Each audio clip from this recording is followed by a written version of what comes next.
भांडी चमकावता चमकावता स्वतःला चमकवणं राहून गेले. कुठे गेली ती चमक जी काही वर्षांपूर्वी तिच्या नजरेत होती, चेहऱ्यावर झळकायची आणि व्यक्तिमत्वाला उठावदार बनवायची? सगळंच गमावून बसली ती. याला जबाबदार ती स्वतः आहे का? येतात विचार मनात, असं का झालं? मी कुठून कुठे आले? पण मग ते येतात, तिला दुखी करतात आणि निघून जातात. स्वतःसाठी ती खरंच काही करू शकत नाही का?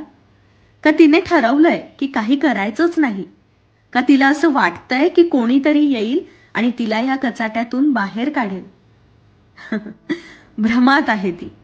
तिला माहीतच नाही तिच्यात किती ताकद आहे आणि तिने जर ठरवलं तर ती काय काय करू शकते. तिला कोणाची गरजच नाहीये, ह्यातून ती स्वतः बाहेर पडू शकते.